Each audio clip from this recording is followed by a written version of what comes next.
Hello friends, welcome to our channel analytical hub.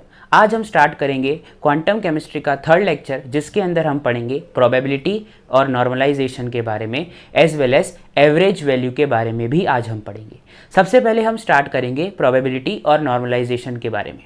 देखिए, probability और normalisation को start करने से पहले आप ये कुछ फॉर्मूला ध्यान रखिएगा कि साइन का कोई भी पाई ज़ीरो होता है, चाहे वो 1 हो, साइन पाई हो जाए, साइन 2 पाई हो जाए, साइन 3 पाई हो जाए, इन्फिनिटी तक, तो वो ज़ीरो होता है। फिर आप ये दो फॉर्मूले ध्यान रखेंगे, बाय वाला टेंशन मत लीजिए, हम डायरेक्ट रिजल्ट याद करेंगे। Sine square b x d x 1/2 x lower limit upper limit minus 1/4 b sine 2bx। मैंने क्या कहा? Sine square b x d x का फॉर्मूला ये होता है, ये ऊपर वाला, और integration cos square b x d x का फॉर्मूला ये होता है। इतना आप ध्यान रखेंगे। वैसे हम जब प्रोबेबिलिटी का मैं आपको पूरा करवाऊंगा टॉपिक, तब आप समझ जाएंगे कि कहाँ इस फॉर्मूले की ज़रूरत पड़ रही है।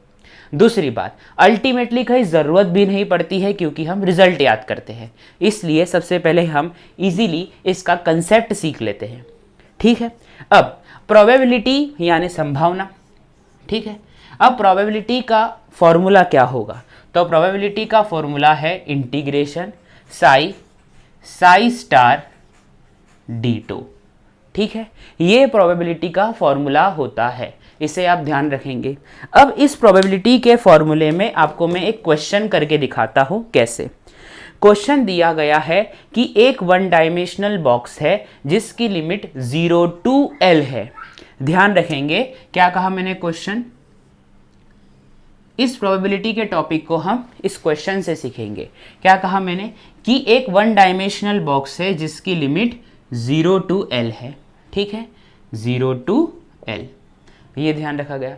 और उसका वेव फंक्शन दिया है Sai under root 2/L sign nπx/L।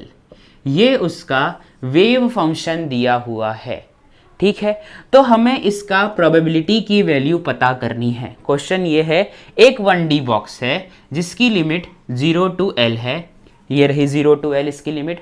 फिर ये कहा गया कि इसका वेव फंक्शन ये है under root 2/L sign nπx/L, और हमसे कहा गया कि प्रोबेबिलिटी क्या होती है ये बता दो। ठीक है, तो चलिए इस प्रोबेबिलिटी को फाइंड आउट करते हैं। सबसे पहले इस फॉर्मूले को सामने लिखिए, P इक्वल्स इंटीग्रेशन साई की वैल्यू क्या लिखा हुआ है? Under root 2/L sign, bio वाले थोड़ा पेशेंस रखिए, आपको डायरेक्ट रिजल्ट याद करवाऊंगा, साइन nπx/L ये लिखा है। साई की जगह हम ये लिख सकते हैं। ठीक है, उसके बाद फिर वापस से साई स्टार भी तो यही लिखा जाएगा, under root 2/L sign nπx/L, और x की टर्म्स में चल रहा है तो dx ये लिखा जाएगा। फिर अब ये देखिए, अंडर रूट 2/L ये एक कांस्टेंट वैल्यू है, दोनों आपस में मल्टीप्लाई हो जाएंगे और बाहर निकल के आ जाएंगे इंटीग्रेशन साइन के, और क्या बचेगा? 2/L। फिर क्या आया? Sign nπx/L sign nπx/L dx, यही बचा। नोट करें इसे। ठीक, अब हमारी लिमिट क्या थी?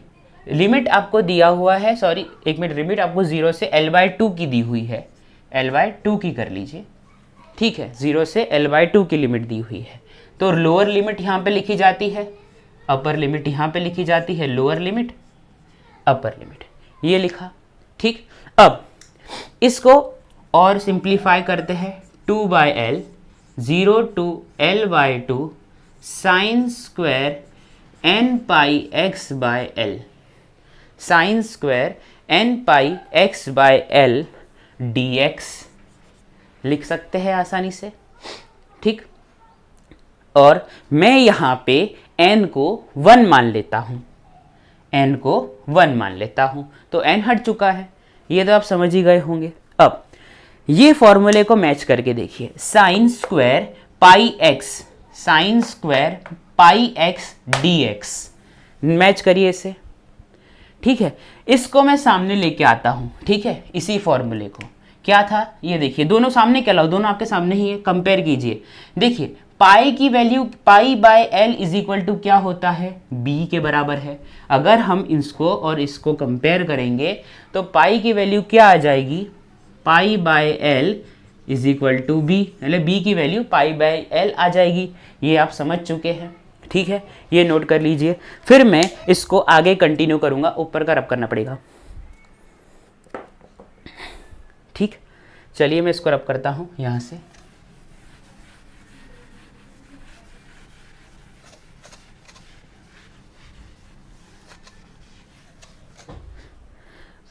अब हमारे पास दिया है P 2/L, फिर देखिए इसको सॉल्व करते हैं। Sine square b x d x का क्या फॉर्मूला था, 1/2। रिजल्ट क्या आया था, 1/2। एक्स था, एक्स 0 से L/2, ये लिमिट आएगी, माइनस, फिर क्या है 1/4b साइन 2bx, ये आएगा। ठीक है, तो 1/4b साइन 2bx, ये लिख लिया। अब b की वैल्यू क्या निकल के आई थी, पाई by L, 1/2 x 0 to L/2 1/4 pi L sine 2bx, यही बन जाएगा। नोट करिए इसे। ठीक, अब इसे सॉल्व करते हैं, ये ब्रैकेट बंद, अल्टीमेटली 2/1/2 L/2 माइनस 0 आएगा इसका, अपर लिमिट माइनस लोअर लिमिट, ये होगा। फिर यहाँ पे L/4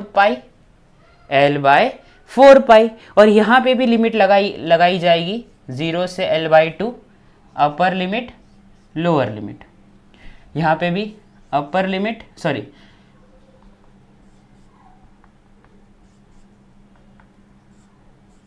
ठीक है, अपर लिमिट। तो देखिए यहाँ पे क्या लिमिट है, 0 to L/2।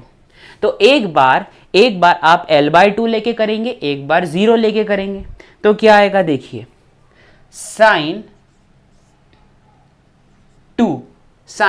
2bx था, तो साइन 2 पाई L, ठीक है, L/2, ठीक है, ये करेंगे आप, माइनस साइन 2 पाई L इंटू 0, ये हो जाएगा।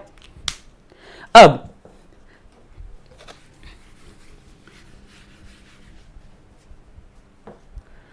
ये 2 से ये 2 कैंसिल, ये कैंसिल, ये तो पूरा 0 हो गया। अब देखिए 2/L, ये 1/2 था, अंदर जाएगा यानी L/4 हो जाएगा, माइनस 1/4 पाई, क्या बच रहा है, साइन पाई। ठीक है, अब मैंने क्या कहा था, साइन का कोई भी पाई 0 होता है, तो ये टर्म तो पूरी 0 हो गई।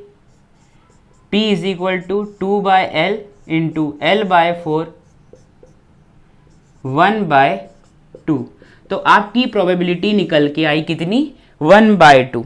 नोट करेंगे इसे, आपकी प्रोबेबिलिटी निकल के आई 1/2। तो क्या हम एग्जाम में इतना सब कुछ करेंगे, नहीं, ये सब हमें एग्जाम में नहीं करना है, हम डायरेक्ट रिजल्ट करेंगे, इसकी रिजल्ट याद करते हैं। चलिए अब रिजल्ट कैसे याद करना है उसका भी देख लेते हैं हम। जितनी भी लिमिट दी हुई होगी पॉसिबल, वो सारे रिजल्ट हम याद कर लेते हैं। सबसे बेस्ट वही रहता है कि आपके पास अगर लिमिट यहाँ से यहाँ दी हुई है, आप याद कर लीजिए, उसका रिजल्ट यही आएगा। मैं आपको क्वेश्चन भी सॉल्व करके बताऊंगा प्रीवियस ईयर के जो आ चुके हैं। ठीक, तो ठीक है, सबसे पहले लिखते हैं टिरिक। ठीक, देखिए क्या क्या कंडीशन बन सकती है। या तो आपके पास लिमिट हो सकती है 0 टू L/2, 0 टू L/2, और एक लिमिट हो सकती है L/2 से L तक की लिमिट हो सकती है। ठीक है, किस में? 1D बॉक्स की बात कर रहा हूं मैं। ठीक है, 0 से L है तो L एक लिमिट है 0 से L/2 और एक लिमिट है L/2 से L। ठीक है, अभी आपने क्या देखा कि अगर 0 से L/2 होता है तो रिजल्ट निकल के क्या आया था? 1/2, आधा, तो इसका भी आधा ही आएगा, 1/2। तो अगर आपके पास क्वेश्चन में दिया हो 0 से L/2 की लिमिट तो आप ये लिखेंगे, और अगर L/2 से L की लिमिट ली हुई हो तो आप ये लिखेंगे। ये आंसर आएगा आपका, नोट करें इसे। ठीक है, और हाफ को हम क्या लिखते हैं? 50%, 50%, ये लिखा। अब दूसरी ट्रिक देखिए, एक लिखा है 0 टू L/3। ऐसा भी क्वेश्चन पूछा जा सकता है कि 0 से L/3 की लिमिट है, प्रोबेबिलिटी कितनी होगी निकाल के बताओ। तो इतना सब कुछ नहीं करेंगे, डायरेक्ट रिजल्ट याद रखेंगे। 0 टू L/3, फिर है 2L/3 to L, 2L/3 to L हो सकता है, और L/3 टू L। ये तीन लिमिट दी हुई है। ठीक है, इन तीनों लिमिट के लिए हम अलग से याद करेंगे, वो भी ट्रिक से। देखिए मैं कैसे याद रखता हूं इसको। सबसे पहले आप क्या करेंगे? 1/3, 1/3, 1/3 लिख लेंगे, माइनस माइनस प्लस कर लेंगे। 1/3, 1/3, 1/3 लिखेंगे, माइनस माइनस प्लस कर लेंगे, ध्यान रखना। फिर क्या करेंगे? यहाँ पे √3/4 पाई, √3/4 पाई, √3/2 पाई, ये कर लिख लेंगे। √3/4 पाई, ये पूरा सिर्फ √3 है, हाँ सिर्फ √3 है, मतलब 4 रूट में नहीं है, ये ध्यान रखना, और इसमें 2 रूट में नहीं है। ठीक है, तो √3/4 पाई, √3/4 पाई और √3/2 पाई, ये लिख लेंगे। ठीक है, और जो ये परसेंट निकल के आते हैं ये है 20%, 20%, 60%।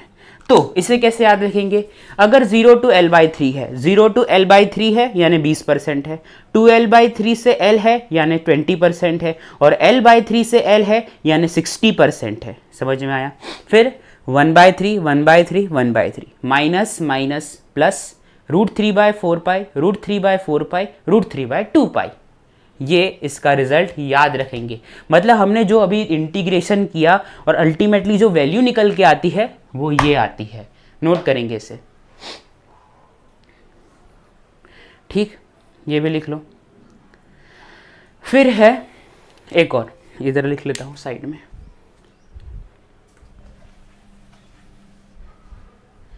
ये 0 टू L/4, 0 टू L/4 अगर पूछ लिया जाए,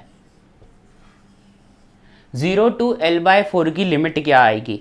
तो 0 टू L/4 हो तो 9% होता है। सबसे पहले तो ये ध्यान rखेंगे, 0 टू L/4 हो तो 9% होता है। ठीक है, उसके बाद इसका जो रिजल्ट निकल के आता है वो है 1/4 माइनस 1/2 पाई, 1/4 माइनस 1/2 पाई निकल के आता है। और उसी तरह से 3L/4 टू L का रिजल्ट भी यही होता है, और ये भी 9% है। 1/4 माइनस 1/2 पाई, ये याद रखेंगे आप इसको। ठीक है, और एक लास्ट बची है L/4 to L, L/4 to 3L/4 है, सॉरी L/4 में कॉपी रखिए सामने जिससे मिस्टेक ना हो जाए। L/4 टू 3L/4 तक का अगर आपके पास हो तो आपके पास जो रिजल्ट निकल के आता है वो है 1/2 प्लस 1/पाई, और ये है 82%। ठीक है, ये नोट कर लीजिए। तो हमने सारे रिजल्ट अब याद कर ली है, मैं भी आपके सामने ही हूँ। देखिए क्या लिखा है, 0 to L/4 हो या 3L/4 से L हो, तो दोनों 99% होते हैं और रिजल्ट निकल के आता है 1/4 माइनस 1/2 पाई। अगर आपके पास L/4 से 3L/4 हो, ये एक ही है, इसको याद रखना भी इजी है, L/4 से 3L/4 हो तो 1/2 प्लस 1/पाई 82% होता है। इसमें तो पहले वाले में तो कोई बताने की ज़रूरत नहीं है। इसमें देखिए 3 सब में 3 है, ठीक है। तो 0 to L/3 20%, 2L/3 से L 20%, L/3 से L 60%, 1/3 1/3 1/3 minus minus minus minus plus √3/4 पाई √3/4 पाई √3/2 पाई। इस तरह से इसके रिजल्ट याद रखते हैं। इसे नोट करिए, फिर मैं आपको क्वेश्चन कराता हूं जो प्रीवियस ईयर में पूछा गया है। देखिए इसे नोट कर लीजिए, कर ही लिया होगा।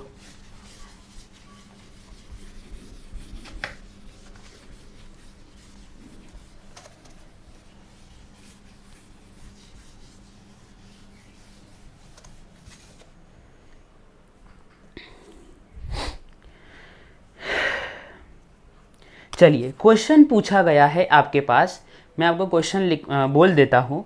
The probability of finding A particle, question मैंने अपने पास ही रखा है, देखिए।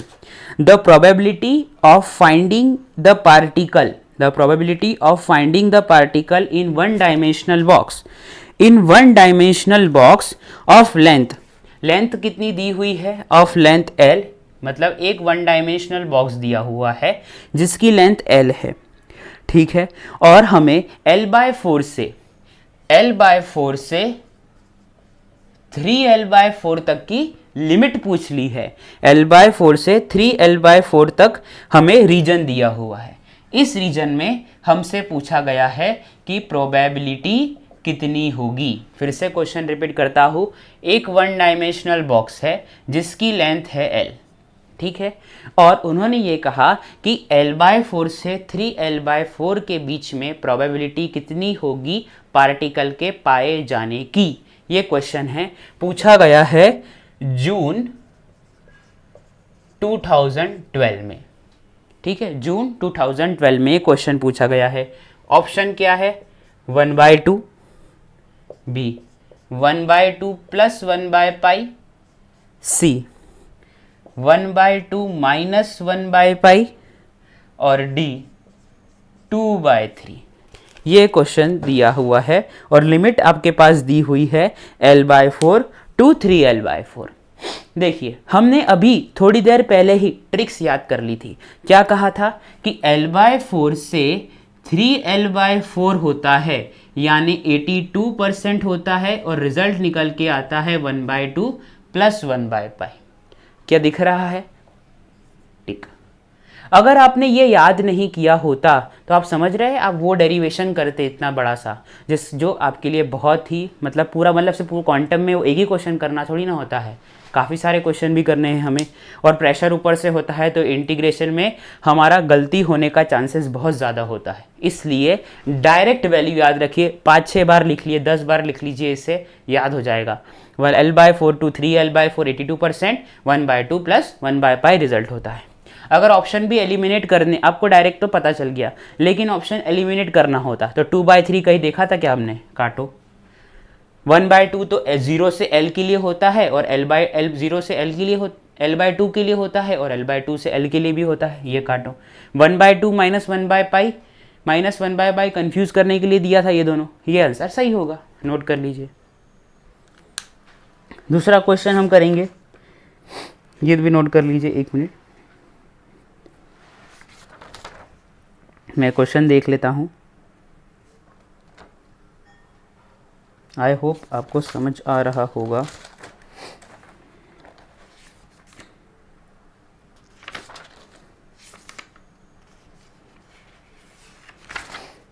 चलिए फ़िलहाल इसमें तो नेट में तो नहीं मिला मुझे, एक इसके अलावा गेट में देख लेता हूँ, 1 मिनट ज़रा।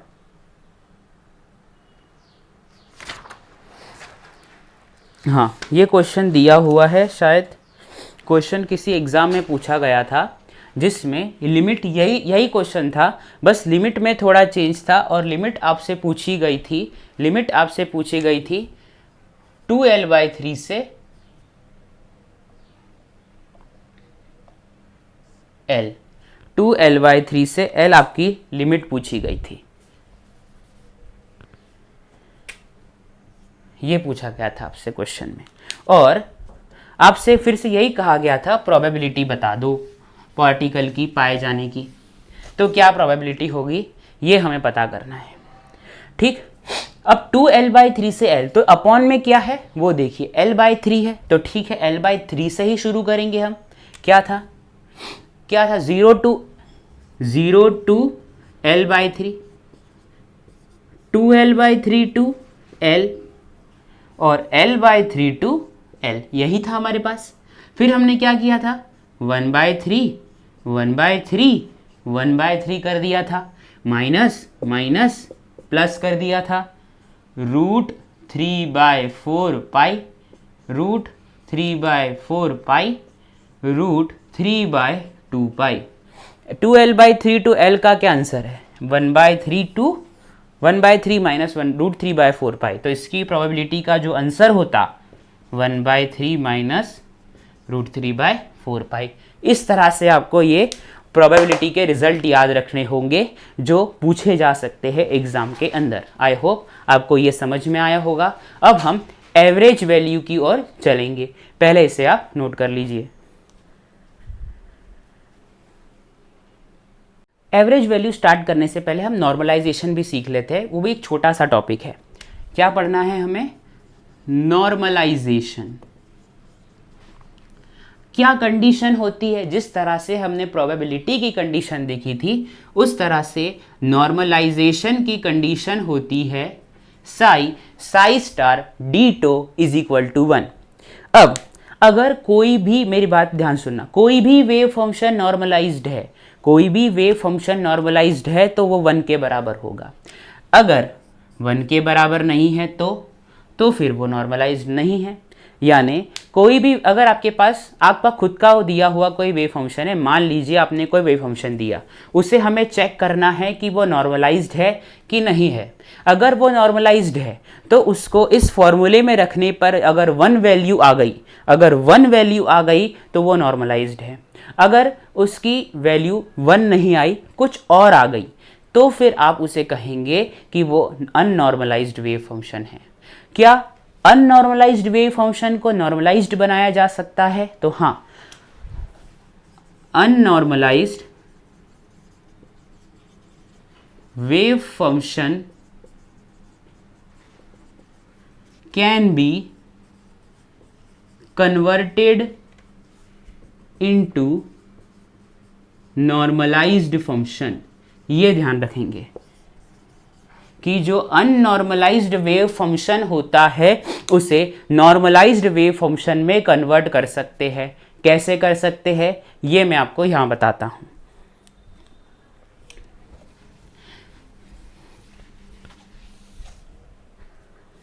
ठीक है, आपके पास दिया हुआ है साई की वैल्यू दी हुई है क्वेश्चन में, साइन nπx दिया हुआ है, साइन nπx दिया हुआ है और लिमिट दी है 0 to l और लिमिट दी हुई है 0 to l। अब हमें ये वेव फंक्शन दिया हुआ है, इस वेव फंक्शन को चेक करना है कि ये नॉर्मलाइज्ड है कि नहीं।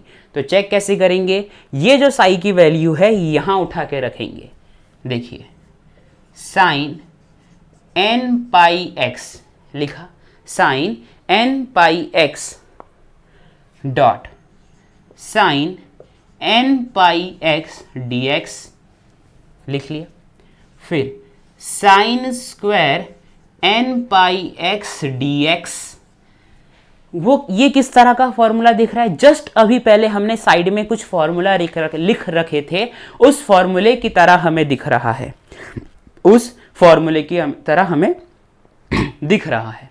ठीक है, तो वो फॉर्मूला क्या है, तो देखिए 1/2x lower limit upper limit minus 1/4 b, यही था, minus 1/4b sine n pi sine 2bx, यही था ना, साइन 2πx या 2bx, ऐसा ही था, लोअर लिमिट अपर लिमिट यही होगा। अब देखिए इंटीग्रेशन का साइन लगाओ, इसका फॉर्मूला ये है। अब बताओ लोअर लिमिट क्या आएगी, 0 to l, 0 to l, तो x 0 to l 1/4b, 1/4b, b की जगह हम क्या लगते थे, π/l, यहाँ पे हमारे पास पाई ही रखेंगे, कुछ दिया नहीं है, क्योंकि यहाँ पे इसे कंपेयर करेंगे तो वह b साइन 2bx था, तो b की जगह सिर्फ पाई है, यहाँ पे नीचे कुछ नहीं दिया हुआ है, इसलिए मैंने यहाँ पाई रखा, समझ में आ रहा होगा। फिर यहाँ पे आएगा sign 2πx 0 to l, 0 to l, यही आएगा। अब इंटीग्रेशन 1/2 तो कांस्टेंट है भैया, ठीक है, 1/2 l माइनस 0, इस तरह से ही होगा, अपर लिमिट माइनस लोअर लिमिट करना पड़ेगा, समझ रहे होगे। फिर उसके बाद माइनस 1/4 पाई, माइनस 1/4 फिर एक बार साइन 2πl हो जाएगा, एक बार x की जगह l रखेंगे, माइनस साइन 2π0 हो जाएगा, ठीक है। ये तो आप समझ गए, मैं ऊपर का हटा रहा हूं।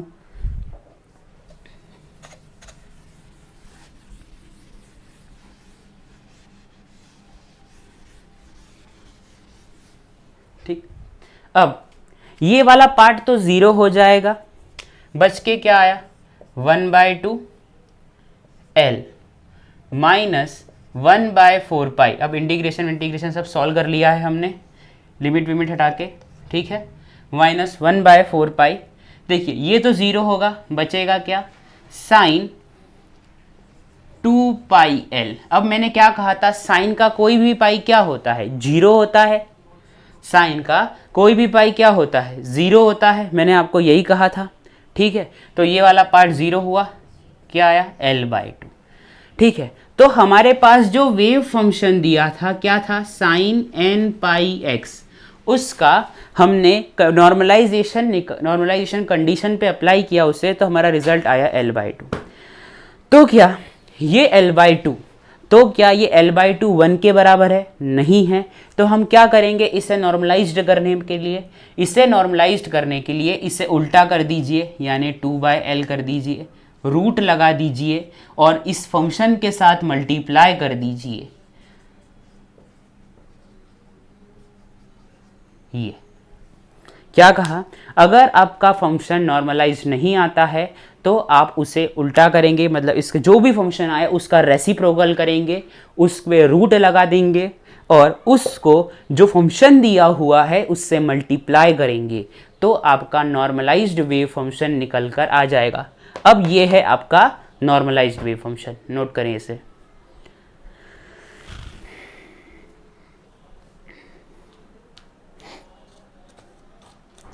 ठीक, चलिए अब बारी आती है एवरेज वैल्यू की, अब बारी आएगी एवरेज वैल्यू की। Average value, expectation value, average value या एक्सपेक्टेशन वैल्यू, हमें इसे बारे में देखना है। देखिए आपने ऑपरेटर में पढ़ा था कि कोई भी ऑपरेटर आइगन वैल्यू में पढ़ा था कि ऑपरेटर किसी फंक्शन के साथ कंबाइन होके आइगन वैल्यू और आइगन फंक्शन देता है, ये आपने सीखा था। लेकिन ऐसा कुछ जरूरी नहीं होता कि हर फंक्शन आइगन फंक्शन की तरह काम करे, हर फंक्शन आइगन फंक्शन की तरह काम करे, ऐसा कोई ज़रूरी नहीं होता। दूसरी बात, एवरेज वैल्यू के लिए जो हम फॉर्मूला लिखते हैं, जैसे ए फॉर एवरेज, इसके लिए हम फॉर्मूला लिखते हैं साई स्टार, जिसकी हमें एवरेज वैल्यू निकालनी है, जिसकी हमें एवरेज वैल्यू निकालनी है, मान लीजिए x की एवरेज वैल्यू निकालनी है मुझे, उसे बीच में रखेंगे साई स्टार डीटो। ये इसकी कंडीशन है, यानी ये ऑपरेटर है अपना, मतलब जो भी क्वांटम मैकेनिकल ऑपरेटर होगा जिसकी हमें एवरेज वैल्यू फाइंड करनी होगी उसे हम यहाँ रखेंगे और ये एवरेज वैल्यू निकालेंगे। ठीक है, नोट कर लीजिए। ठीक है, और हाँ, एवरेज वैल्यू कब आएगी? जब ये पूरी चीज नॉर्मलाइज्ड होगी तभी एवरेज वैल्यू निकल कर आएगी। ठीक, ये बात ध्यान रख लीजिए। अब हम एवरेज वैल्यू निकालते हैं किसकी? हम एवरेज वैल्यू निकालेंगे, हमारे पास फंक्शन दिया हुआ है। देखिए मैं आपको एवरेज वैल्यू एक निकाल के दिखाऊंगा। हमारे पास क्वेश्चन है कि find the average value of particle x moving in one dimensional box. Find the average value of particle x moving in one dimensional box having wave function psi under root 2/L sine n pi x/L। ये इसका wave function दिया हुआ है। तो average value का formula क्या होता है? Sai x Sai star डीटा। अब मान लीजिए कि वो पार्टिकल मूव हो रहा है x डायरेक्शन में, तो मैंने x डायरेक्शन ले लिया, क्वांटम मैकेनिकल ऑपरेटर है, साई की वैल्यू रखिए, पूरा इंटीग्रेशन करना है। तो क्या हम पूरा इंटीग्रेशन करेंगे? हाँ करेंगे, पर एग्जाम में नहीं करेंगे, रिजल्ट याद रखेंगे। देखिए क्या होगा इसका, under root 2/L sine n pi x/L। अब मैं थोड़ा डायरेक्ट करूंगा क्योंकि पिछली बार भी हम सेम चीज कर चुके हैं, इसलिए x sign n pi x/L dx। ठीक है, ठीक है, समझ, बाय वाले टेंशन नहीं, डायरेक्ट आंसर याद रखना है जिस तरह से हमने उसका याद रख लिया था। किसका? प्रोबेबिलिटी का। इसका भी है हमारे पास। ठीक है, इसे नोट कर लीजिए। फिर क्या आएगा इसका? Under root 2/L, under root 2/L, under root 2/L बाहर आ जाएंगे। ठीक है, क्या बचेगा? Sine square n pi x/L dot x dx, ये बच रहा है। एक बार, और लिमिट क्या दी हुई है? लिमिट, सबसे पहली बात तो लिमिट बताना ही रह गई मेरे से। 0 to L आपको लिमिट दी हुई है, 0 to L दी हुई है। ठीक है, एक बार इंटीग्रेशन इसके साथ, एक बार इंटीग्रेशन x dx के साथ करना पड़ेगा। समझ में आ रहा है? एक बार इंटीग्रेशन इसके साथ, एक बार इंटीग्रेशन x dx के साथ। देखिए किस तरह से, root 2/L 0 to L x dx, 0 to L sine square n pi x/L dx, ये दिया हुआ है। ठीक, अब दो बार इंटीग्रेशन करेंगे तो कितना टाइम जाएगा? वैसे मैं इसका रिजल्ट अभी इंटीग्रेशन किए देता हूँ, क्या आएगा वो भी देख लेते हैं। देखिए जब हम इस वाले पार्ट का इंटीग्रेशन करते हैं, जब हम इस वाले पार्ट का इंटीग्रेशन करेंगे तो रिजल्ट निकल के आएगा 2/L। मैं आपको डायरेक्ट बता देता हूँ, L square by 2, L square by 2, L square by 2 करके आएगा। ठीक है, और जब हम इसका इंटीग्रेशन करते हैं तो क्या आता है? 1/2। जब हम इसका इंटीग्रेशन करते हैं तो क्या आता है? 1/2। अब काटो, L से L गया, 2 से 2 गया, आंसर आया L/2। ठीक है, तो अगर आपके पास लिमिट दी हुई है, अगर आपके पास लिमिट दी है और आपसे पूछ लिया x डायरेक्शन की एवरेज वैल्यू बतानी है, x डायरेक्शन में एवरेज वैल्यू बतानी है, तो किसकी? वन डायमेंशनल बॉक्स में पार्टिकल की, तो L/2 निकल के आती है। तो हम ये इंटीग्रेशन करेंगे नहीं, हम क्या करेंगे? रिजल्ट याद रखेंगे। वो कैसे? देखिए, इसकी भी ट्रिक है अपने पास।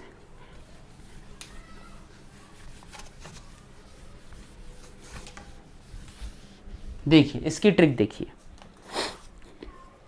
अगर आपसे पूछा जाए x, यानी जैसे आप इस कंडीशन में लिखते हैं ना, Sai x Sai star ditto, ये बोल दिया, तो यहाँ पे लिखा हुआ है x। अगर x लिखा है तो रिजल्ट क्या आता है? L/2। अगर एक्स स्क्वायर लिखा आएगा, अगर एक्स स्क्वायर लिखा आएगा तो L square by 3, L square by 3 minus L square upon 2 n square pi square. अगर एवरेज वैल्यू में क्यूब लिखा आ जाए तो एल क्यूब बाय 4 माइनस यहाँ पे कोई बड़ी वैल्यू होगी।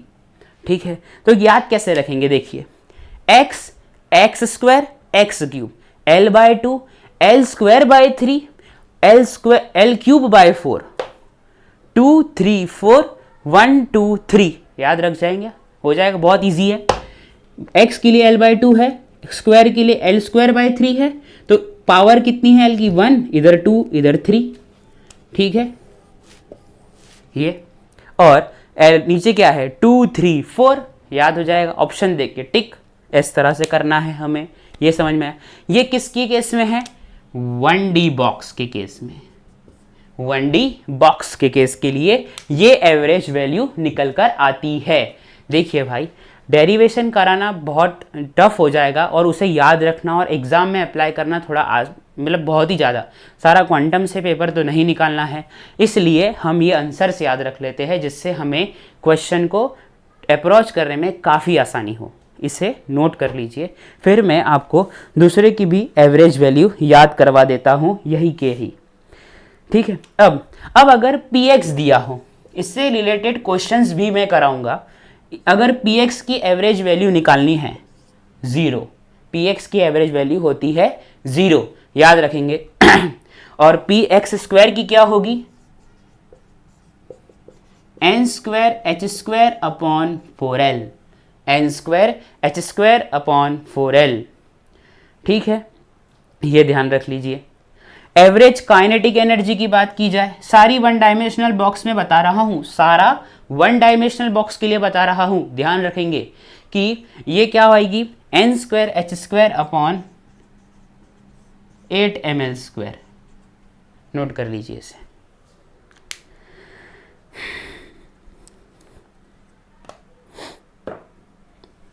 अब ये वन डायमेंशनल बॉक्स के लिए हो गई। अब मैं आपको सिंपल हार्मोनिक ऑसिलेटर की भी एवरेज वैल्यू यही याद कराए देता हूं।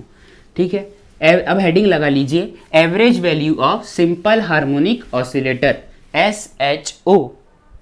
ठीक है, अगर कौन सा वन डायमेंशनल SHO, X हो PX हो, किसके लिए, 1D SHO के लिए बोल रहा हूं, तो पोजीशन ऑपरेटर और मोमेंटम की, सॉरी ऑपरेटर बोल रहा हूं, पोजीशन और मोमेंटम की एवरेज वैल्यू निकल के आती है 0। देखना इससे क्वेश्चन किस तरह से पूछे गए हैं, मैं आपको वो भी बताऊंगा। 0 0 इस दोनों की वैल्यू 0 निकल के आती है।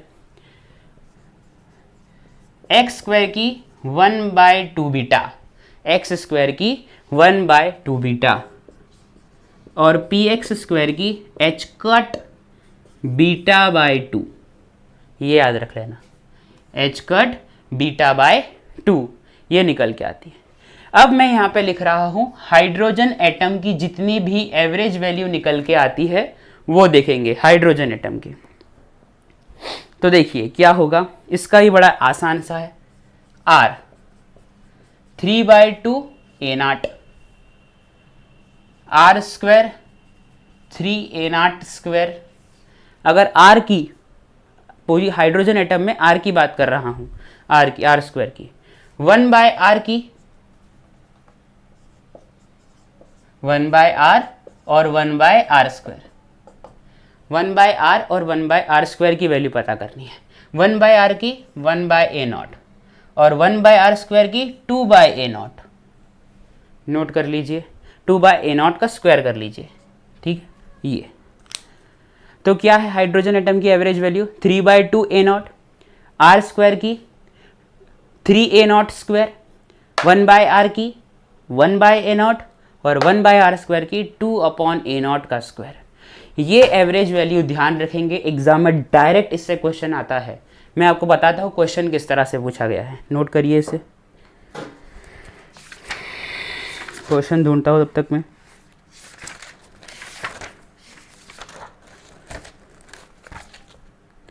देखिए एक क्वेश्चन पूछा गया है आप क्वेश्चन लिख लीजिए, difference of average value of position, difference of average value of position x, क्या कहा गया है, difference of position, difference of average value of position x, मतलब x की एवरेज वैल्यू पूछी है आपसे for state n equal to 1 to n equal to 2। आपको x की एवरेज वैल्यू पूछी गई है ये दो स्टेट के बीच में, कन्फाइंड इन 1D बॉक्स, 1D बॉक्स। ठीक है, क्वेश्चन है कब पूछा गया था, नेट 2018 दिसंबर, नेट 2018 दिसंबर में पूछा गया था ये क्वेश्चन। फिर से क्वेश्चन रिपीट किए देता हूं, difference of average value of position x for state n equal 1 and n equal 2, particle confined in one dimensional box of length L is, option दिए है L/4, B L/2, C L/3, D 0। अच्छा आप बताइए, अभी हमें थोड़ी देर पहले average value निकाली थी किसकी, हाइड्रोजन के केस में हमने देखी थी कि अगर एवरेज x की पूछा है तो क्या होता है, 0, 0, ये ध्यान रखेंगे इसे। और भी क्वेश्चन निकाल के देता हूँ, रुकिए 1 मिनट, तब तक इसे नोट कर लीजिए। एवरेज वैल्यू का क्वेश्चन,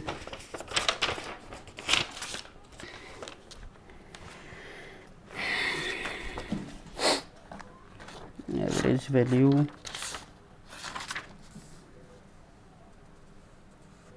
एक मिनट रुक जाइए बस।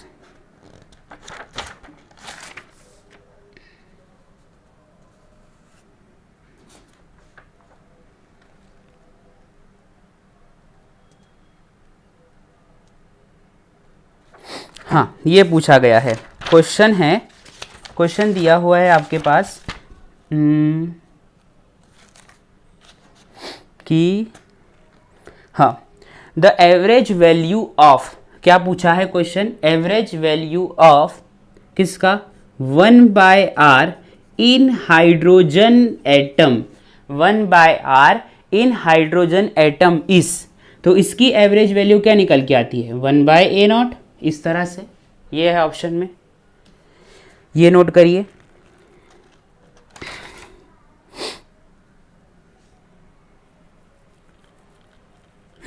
एक और क्वेश्चन, किस, ये पूछा गया है नेट जून 2013 में, for a particle in a 1D box, limit 0 to L, value, average value of x cube is, average value of x cube is कितनी होगी, average value of x cube is in the, आपके पास limit क्या, in the n to n tends to infinity, limit would be, ये question पूछा गया है आपसे।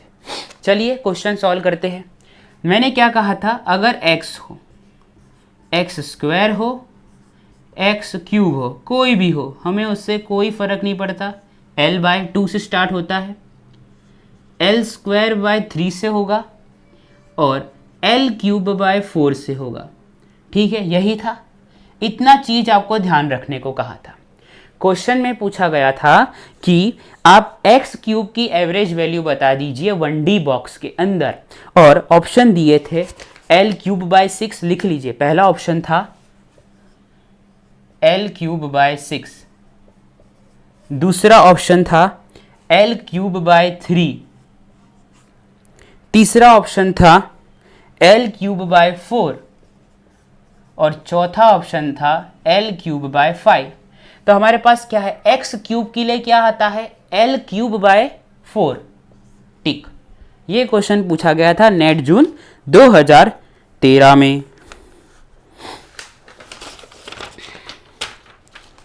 ये भी आपको समझ आ ही गया होगा, आई होप सो। ठीक है, मेरे को अभी तक यही 2 क्वेश्चन मिले हैं, अगर आपको मिल जाए तो आप इस जो मैंने एवरेज वैल्यू आपको याद करवाई है उसे याद कर लीजिएगा। ठीक है, आई होप आपको आज का मेरा लेक्चर पसंद आया होगा। Thank you.